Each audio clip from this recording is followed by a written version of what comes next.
Antarctica, the mysterious continent that we are not allowed to go to, just being the normal layman here. Man, there's a lot of information about this and a lot of stuff I'm going to get into here that I find highly interesting about that continent. So before I get into it, really, this video will mainly be really just conjecture about what I believe about Antarctica, with just all the different compilation of facts that have come together and that have come out and that other people have brought up. Obviously, we don't have all the information that we would like, and that's because Antarctica is highly controlled. So people have to come up with assumptions and bring different theories and ideas together, and it's great stuff. It's research. It's fun. It's cool. So I'm just gonna give kind of what I've come to, what I believe, and what I've seen over after looking through a lot of the Antarctica stuff. Show some different things, bring up some new points, and yeah. So let's get into it. The first one is really what got me started on it was this article I saw. Oh, when was this? This was like a week ago or something like that. It's something strange and hot is lurking beneath Antarctica's ice. It says that there's a hot spot on the south pole of the Antarctic ice sheet, triple the size of London, underneath the bedrock. So a pretty big ice sheet in that, hot spot under the ice sheet. That just got me thinking to like Ezekiel 26:20. I believe hell is in the earth. I believe that there's many verses that describe that hell is in the earth, and just like Ezekiel 26:20, when I shall bring thee down with them that descended into the pit, with the people of old time, and shall set thee in the low parts of the earth, in places desolate of old, and with them that go down to the pit, that thou be not inhabited, and I shall set glory in the land of the living. Many times when the pit or Sheol or Hades, hell, is just mentioned in the Bible, it talks about that it is descended upon, or that you descend to this location. So that's one of the reasons I believe hell is in the earth. It just makes sense, really, when you go over all the biblical definitions of it. So that got me to think, maybe hell is opening up down in Antarctica. Things are starting to take place to move towards that. We know that in the end times, men's hearts will fail them for things that come upon the earth. Things will be coming up on the earth. Hell's gates will open. We know, reading in Revelation, that there'll be many fearful sights, many crazy beasts, and just a full-on attack from the enemy on God's people, on those who are not saved yet. It's just going to be very, very scary, really. And so that just got me wondering, maybe something's opening up there or breaking free. I do believe that the fallen angels are chained in Antarctica. It just makes complete sense, really, from reading in the Book of Enoch and what Enoch had to say about it. But even if you don't want to go into all of that, there really is something going on in Antarctica, and it really is of an esoteric origin. Hitler, who was very into the occult, he had read occult books, he had, occult factions of his army, and went after things like the Spear of Destiny because he thought those things gave him power. They went down there to Antarctica for some reason to set up New Schwabenland, New Swabia, which they definitely were doing something down there. They definitely, they found something down there, or they created a base. That's probably where Hitler went. But it's just very interesting that the Nazis and Hitler, who were very into occult, esoteric knowledge, they thought that could win them the war. Occult practices were definitely a part of what they did, that they took an interest in Antarctica. I also find it very interesting that when Admiral Byrd was going down to Antarctica on a mission on Operation High Jump, which began in August 26, 1946, and ended in late February 1947, that when they were on their way down there, that they encountered UFOs, and the UFOs even attacked them down there. And with the complete understanding that any honest person would do and would have when they've researched aliens and UFOs, that they would come to the understanding that these things are of a fallen nature. They're in one way or another, however the deception occurs, are either fallen angels or demons. That is what all the information and all the research points to, if you give it an honest look into the information. So I find that quite interesting. They go down there and they encounter UFOs, and not only that, but they're hostile and they actually attack their ships. That's pretty crazy. And about 10 years later, about 12 years later, the Antarctic Treaty goes into place to where no one's allowed to go down to Antarctica unless you have special permission, which is completely ridiculous. Can you believe a whole continent is off limits? To the average person, that's completely insane. Obviously, back in those days, no one was even traveling to Antarctica, so it's not like they were in a huge rush to have to put anything into place. So that's why it took them 12 years, but yeah, now we have the Antarctic Treaty, December 1st, 1959, and then went into action in 1961, where you're not allowed to go to Antarctica unless you have special permission. And that's just ridiculous. What gives them the right over that all of that land? It's completely insane. Not only that is it overreaching, and it just makes no sense, obviously, to the common person who would think about it, but it's clearly because they're trying to hide something. I believe they're trying to hide something in Antarctica. Yeah, I mean, someone could make up the idea that they're trying to protect the continent. They don't want people to go down there and ruin it. But first of all, global warming has shown itself to not be true. The Earth is actually in cycles based off of sunspots. But along with that, who's honestly going to want to move to Antarctica? I mean, no one's really going to want to go move down there and live there full time. People would really just go there to research or whatever. Go climb the mountains, hike it, explore it, do whatever you do. Just experience it. No one's really going to want to go live there. So I just highly believe it really does point to the fact that they're hiding something down there. And some of the evidence of that is all of the high-ranking people who have been to Antarctica. We've got people like Kirill, John Kerry, Buzz Aldrin, Prince Harry, all these people going to Antarctica, and it really just makes no sense why these people would go down there. Why would these people of high political power, high religious power, go to Antarctica? It makes no sense on the base level of understanding, but it makes sense if there's something there hidden. I mean, and some of the weird things too is that Kirill, the patriarch for Moscow and for the Orthodox Church there, before he went to Antarctica, the day before he met with Pope Francis, which is very strange, obviously, and we know the Vatican has their hands in plenty of things. Also, John Kerry, when he went on election day. He went on November 8th, which is just obviously makes no sense why he would do that, why he wouldn't be somewhere waiting on results of whatever the elections are. But that's the day he goes. There must be something hidden there. I believe the fallen angels are hidden in Antarctica. They're chained there. Some of them are imprisoned, and then some of them are just imprisoned on Earth. From what I've read and what I've come together with understanding is that for fallen angels, they're just them being stuck to Earth means that they're imprisoned. They used to be able to go up into heaven and to Earth whenever they pleased. We know that that's what Satan was doing when he was watching Job, and then he went before God and brought it up to God that they should test Job and do all the things to Job that took place to him. So they go freely up and down from heaven. They used to. Then when they fell, they were cast to the earth, and they can't go to heaven anymore, and they will eventually spend their eternity in hell. So just the fact that they're chained and they're not allowed to go to heaven at all anymore, and that they're just stuck to the earth, is imprisonment for them alone.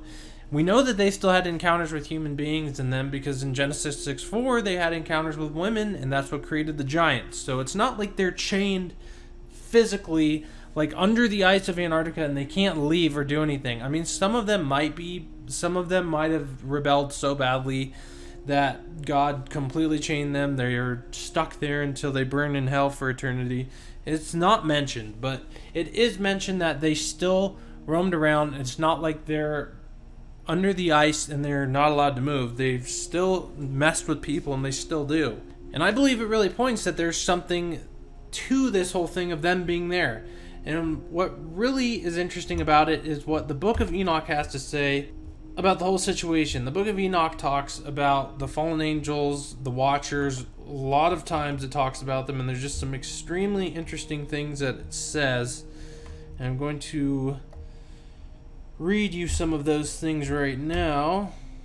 So here in the Book of Enoch in chapter 10, at verse 4 it says, "And again the Lord said to Raphael, Bind Azazel hand and foot, and cast him into the darkness, and make an opening in the desert, which is in Dudadel," I believe that's pronounced, it's weird there, "and cast him therein, and place upon him rough and jagged rocks, and cover him with darkness, and let him abide there forever, and cover his face, that he may not see light."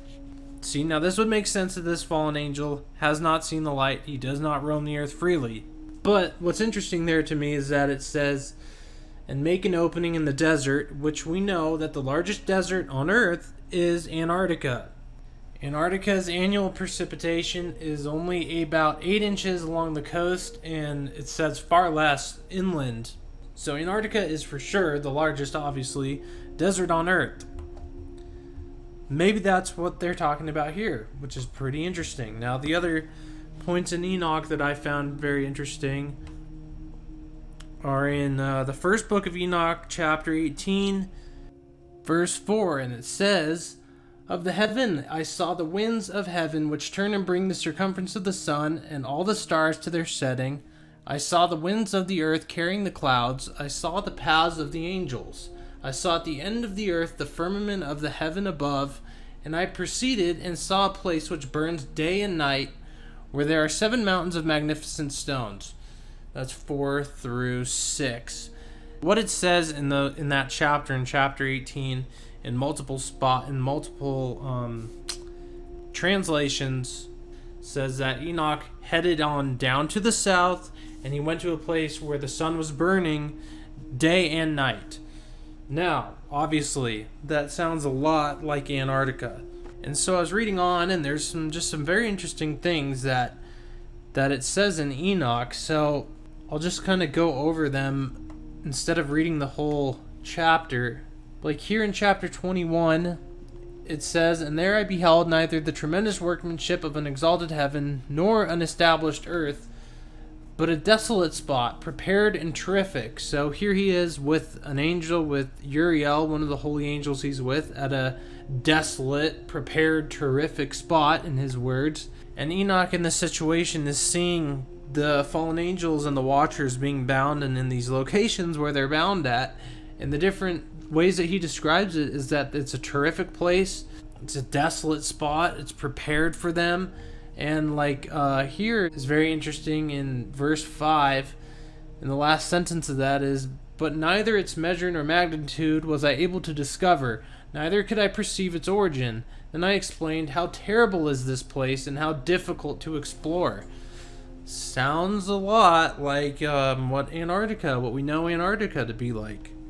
So obviously it's not 100% clear whether this is truly where some of the fallen angels are chained up or not, but it really does, when you look at all the different things that it says. It's a desolate place there. It's hard to explore. It's a terrific place. It's a place where the sun never sets, and it's in the south. In Enoch, at least, it sounds like a lot of things are pointing towards like it could very well be in Antarctica.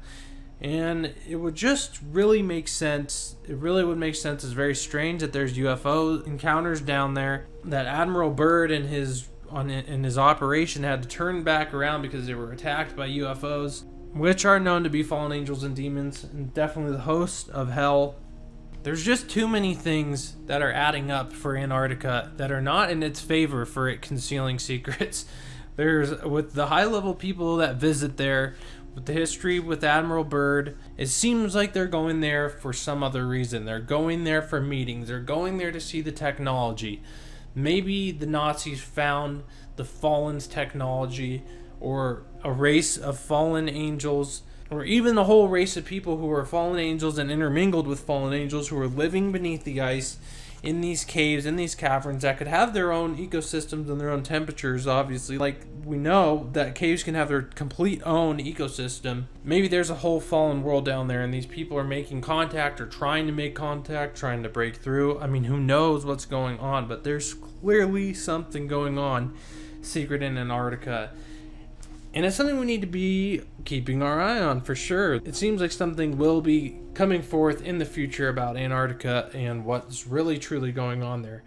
Also, something interesting is something I've been keeping an eye on for quite a while now, and I will show here, is just on Google Earth. When you look around in Antarctica, there's these areas where it's just blotted out. They've blotted areas out that you can't see it on Google Earth. So here's one location here. I'll zoom out a little bit to give you perspective, and I'm sure the naysayers would say that that's just one of the frames not lining up correctly, but I don't know. I don't buy it. I don't see that anywhere else on the planet. If we have these thousands and thousands of satellites flying around taking pictures, I'd by now imagine that there'd be some better pictures for Antarctica.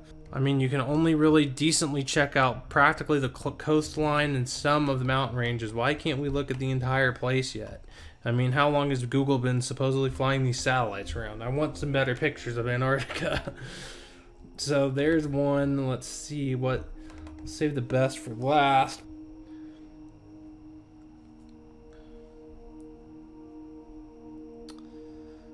There's this one here.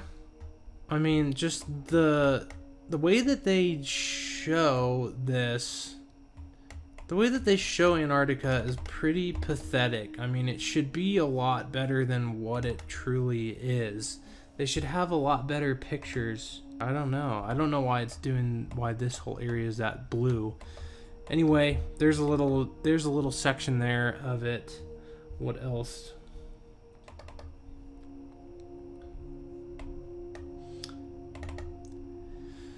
So we also have this airfield here. Well, first a quick little mention here is here's a little spot here of just a blank spot. Who knows what these are? Open caverns potentially. But I thought this was interesting. I found this little spot here, and it's right by where they definitely do some research. You can see there's an airfield right here. It's called the Troll Airfield.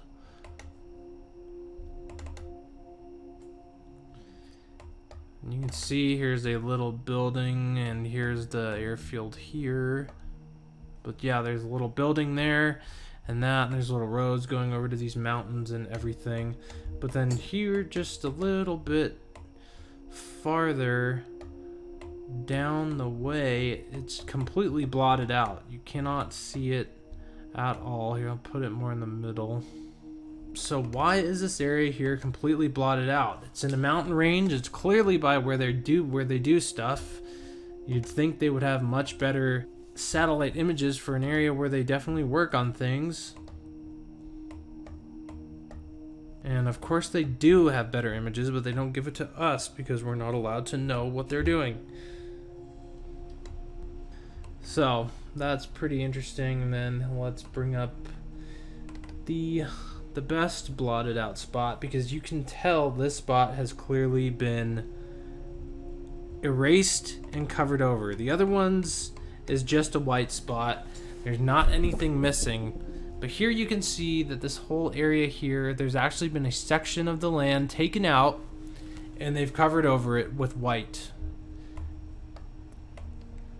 There for sure is something that they are hiding in that location in Antarctica right there. And I mean, just look at how horrible the quality is of this whole continent. I mean, right here you see a little bit of what you'd expect it to actually look like maybe some ground or some snow. But then the whole entire thing is just like a white, like it was made in 1998 Microsoft Paint. I mean, the whole thing, you cannot get quality image. I mean, there's no way the interior of Antarctica looks like this. Ugh. I wish I knew. I wish I could see better. But there's something going on down here. There truly is, you guys. I mean, if they wouldn't keep us from going if there wasn't something hidden there. I mean, look at this. You got this spot, and then the second you move in on it, there's what you'd expect to see here. And then, what is this? Like, what is this crap right here? What is that garbage? No one knows what that is. Just go straight to that. I don't know. Even if some of these all aren't openings, or they aren't crevices and openings to where the fallen angels are hidden, or what have you, there's something going on there There's definitely something going on with the political leaders who are visiting down there, the UFO activity that Admiral Byrd encountered, and it really is a prime location for what Enoch said, where the fallen angels are. It makes a lot of sense, and the fact that there's a secret, the fact that we're not allowed to go. Think about every time you've never allowed somebody you know, a sibling or a friend, to go with you to do something. It's always because there's a secret and there was something more to what was actually going on there. I want to go. I want to see what's there, dude. I want to check that place out. One day, man, when Jesus comes, hopefully at least know everything about what's going on there, but it's not going to be that much longer from the looks of everything else. So I think that about covers it, man. This thing is Antarctica is extremely interesting. I'm going to definitely continue to always look for stories about it and see if anything new comes about on the topic, but that's just kind of me and where I stand and kind of what I think. There's something going on there, something hidden, and I think it very well could have a connection to the fallen angels and their technology and their understanding. We know they're already in contact with governments of the world. That's how they get these aircraft, and like the rockets that have been used have been said that the credit doesn't go to the people who built them, because it's a secret esoteric knowledge, and you can always find the occult around all these little things. That's how they work, dude. They've been doing it for thousands of years. So yeah, before I get off on a tangent on that, thanks for watching. Seek the Lord Jesus, because he's the only truth that truly matters in this entire world and in the times that we're heading towards. And I thank you for watching, and God bless.